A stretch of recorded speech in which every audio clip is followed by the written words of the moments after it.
여러분 안녕하십니까? SMBC 뉴스투데이입니다. 순수 우리기술로 개발해 2021년 발사 예정인 첫 한국형 발사체 명칭이 누리로 결정됐습니다. 과학기술정보통신부와 한국항공우주연구원은 한국형 발사체 이름을 결정하기 위한 명칭 공모전에서 세상을 뜻하는 순수 우리말 누리를 공식 명칭으로 선정했다고 밝혔습니다. 한국형 발사체는 1.5톤급 실용 위성을 지구 저궤도까지 쏘아 올릴 3단형 우주 발사체로 다음 달에는 핵심 부품인 75톤 액체 엔진의 비행 성능을 확인하기 위해 시험 발사체가 발사될 예정입니다. 광양 백운산에는 만여 헥타르의 서울대 연습림이 있습니다. 무상양해와 국유재산 관리를 놓고 토론회가 열렸는데요. 서울대 측이 양해 면적 변경안을 내놨는데 쟁점을 박민주 기자가 짚어봤습니다. 광양 백운산입니다. 이곳 1,900여 헥타르는 서울대 학술림으로 운영되고 있습니다. 지난 2011년 서울대학교가 법인화되면서 백운산 학술림의 무상양해 문제가 불거졌습니다. 서울대 측은 토론회를 통해 전체 면적의 6% 규모인 옥령면 일대 700헥타르를 무상양해받는 안을 새롭게 내놨습니다. 양해되면 순수 교육용으로 매도는 불가능하다고 강조했습니다. 그걸 지켜서는 가장 손쉬운 방법, 가장 확실한 방법은 무엇이냐라고 했을 때 학술림이다. 광양시와 같이 발전할 수 있는 방법을 좀 저희에게 힘써주시길 부탁드립니다. 백운산을 국립공원이나 산림청 산하 국유림으로 전체해야 한다고 주장해왔던 지역 시민단체들은 원칙적으로는 반대 입장을 고수하고 있습니다. 서울대 측의 무상양해 면적에 대한 주민 합의와 타당성 검토가 전제돼야 한다는 입장도 밝혔습니다. 서울대가 주장하는 최소 양해 면적은 면적이 너무 방대하고요. 최소 면적에 해당하지 않는다 이렇게 일반적으로 판단할 수 있습니다. 또 무상양해를 주장할 만한 근거가 될 만한 토지인지 이런 것들 밝혀난 뒤에 그것은 논의해야 될 상황 같습니다. 쟁점은 서울대가 밝힌 무상양해 면적. 광양시민과 광양시, 시의회는 물론 서울대가 한자리에 모인 토론회가 열렸지만 무상양해와 국유림화의 합의점 도출은 여전히 변수가 많아 보입니다. MBC 뉴스 박민주입니다. 지역 시민단체들이 여순사건 특별법 제정을 위한 본격적인 홍보 활동에 들어갔습니다.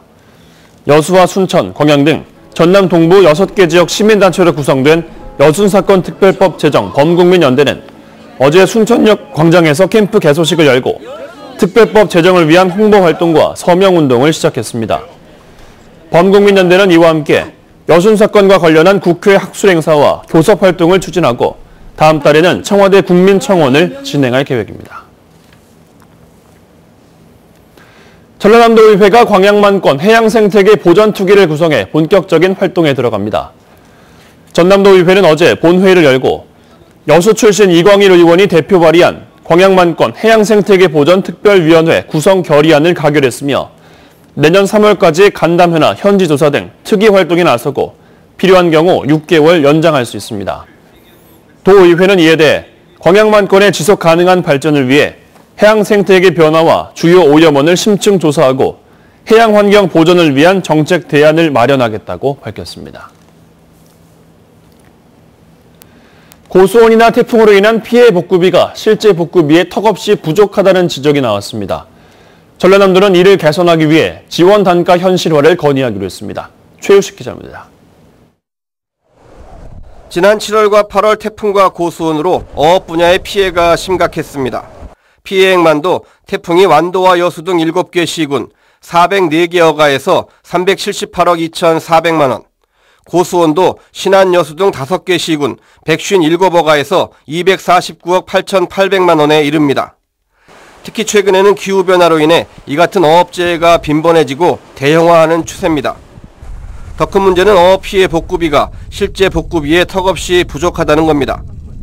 전복의 경우 가두리 한 칸을 복구하는데 74만 8천 원이 들지만 지원은 25만 2천 원, 33.6%에 불과하고 넙치도 500g 성어를 기준으로 실제 복구비는 마리당 10,000원이 넘지만 지원금은 2,900원, 27%에 그칩니다.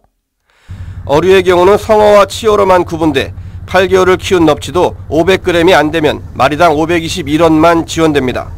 사실상 피해 복구가 불가능한 실정입니다. 실제로 어업 기자재 가격은 계속 상승하는데도 어업재해 복구비 지원 단가는 동결된 탓에 실제 복구비의 평균 39.7% 수준입니다. 농업 분야의 경우는 지난해 말 자연재난 복구비용 현실화를 통해 농약대와 대파대를 각각 133%와 20%씩 인상했습니다.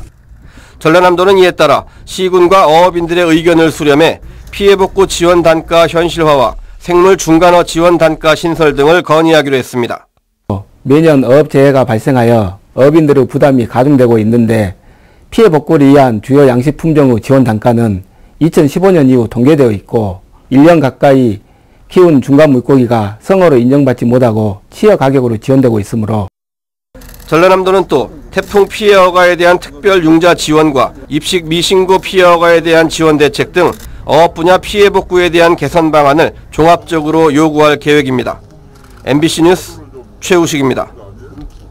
김영록 전라남도지사가 최근 태풍 쏠릭으로 인한 농수산 분야 피해 철저한 조사와 함께 적절한 보상 대책 마련을 지시했습니다. 김 지사는 어제 도청 실국장 정책회의에서 태풍 피해 신고가 계속 늘고 있다며 철저한 조사와 현장 확인을 거쳐 피해 상황이 누락되지 않도록 하고 특히 피해 보상이 현실화되도록 보상 기준 등의 개선에 노력해달라고 당부했습니다.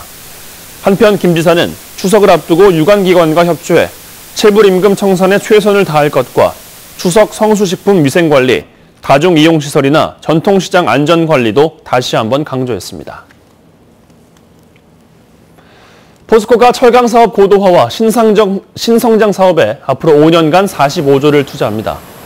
포스코그룹은 오늘 2023년까지 철강사업 고도화와 신성장 사업 발굴 등 철강 인프라 구축에 45조 원을 투자하고 2만 명을 고용할 계획이라고 발표했습니다. 이에 따라 포스코는 광양제철소 3고로 스마트화와 기가스틸 전용 생산 설비 증설 등 설비 투자 26조 원, 2차 전지 소재 등 신성장 사업 10조 원, 청정 화력 발전 등 에너지 분야에 9조 원을 투자할 계획입니다. 농민수당이 농도 전남 정책의 쟁점으로 떠오르고 있습니다. 농민단체는 모든 시군으로 확대할 것을 요구하며 압박에 나서고 있지만 전남도는 다른 계층과의 형평성을 고민하고 있다며 신중한 모습입니다. 박영훈 기자입니다. 무안의 한 농촌마을, 수확기를 맞았지만 들녘에서 농민들을 만나기가 쉽지 않습니다.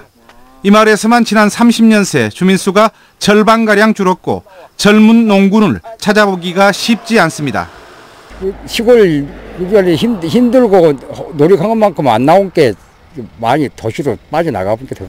농민단체와 찬성 전문가들은 이처럼 활력 있는 농업농촌의 공익적 가치 보존과 마을 공동체 복원을 위해 농민수당은 작은 씨앗이라고 주장하고 있습니다. 시군 120만 원, 전남도 120만 원, 중앙정부 240만 원 등 매달 40만 원씩 연간 480만 원의 수당 지급을 제한하고 있습니다. 대상 농가가 15만인 전남도가 부담할 지급액은 최대 1,800억 원 규모로 올 예산 기준 전체 2.4% 수준인 만큼 의지만 있다면 당장도 시행할 수 있다는 겁니다. 그 정책을 도입하고자 하는 지자체장의 의지만 있다면 예산은 추후의 문제라고 생각합니다.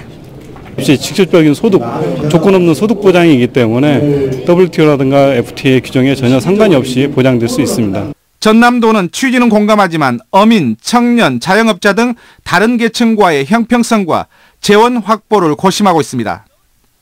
농민과 다른 계층을 포함한 전남형 기본소득제 도입에 무게를 두고 용역을 거쳐 결정한다는 방침입니다. 그러나 신설을 확정한 해남에 이어 한평, 장흥 등도 검토에 나서면서 농민수당은 전남은 물론 농업정책의 전국적인 쟁점으로 옮겨붙을 전망입니다. MBC 뉴스 박영훈입니다. 광양시가 공공형 어린이집 운영을 확대하고 있습니다. 광양시는 올해 공공형 어린이집으로 광양읍 5개소, 중마동 1개소 등 6개소를 재선정해 도내에서 가장 많은 14개소의 공공형 어린이집을 운영하게 됐습니다. 공공형 어린이집은 양질의 보육 서비스를 제공하도록 민간, 가정 어린이집 가운데 우수한 어린이집을 선정해 운영비를 지원하는 제도입니다. 일제강점기에 건설된 말해 2터널이 보수 작업으로 통행이 금지됩니다. 여수시는 말해 2터널 내부의 위험 낙석을 제거하기 위해 오는 10일 새벽 0시부터 18일 자정까지 터널 내 차량 통행을 제한한다고 밝혔습니다. 이 기간 운전자들은 국도 17호선과 만흥 IC 구간을 이용해야 합니다. 말해 2터널에서는 지난 2016년 말 낙석 사고가 발생했으며 이후 매년 특별 점검과 보수 작업이 이뤄지고 있습니다. 전라남도가 드론으로 촬영한 고정밀 영상을 활용해 이웃 간 토지 경계 분쟁을 조정하는 등 지적 재조사 사업의 효율성을 높이고 있습니다. 전라남도는 이를 위해 올해 사업 대상 33개 지구 가운데 지금까지 17개 지구에 대해 드론 촬영한 고정밀 영상을 활용하고 있으며 드론 영상은 5cm급으로 자동차 번호판까지 식별할 수 있는 정밀도여서 이웃 간 토지 경계로 발생할 수 있는 오해와 다툼을 방지하고 있습니다. 전남도는 또 이렇게 촬영된 영상은 재조사 사업을 완료한 후 마을 단위 종합 도면 책자로 제작 배부해 지적 재조사로 확정된 현실 경계 훼손을 예방하도록 할 계획입니다. 바다에 빠진 차량에서 운전자를 구조한 시민이 감사장을 받았습니다.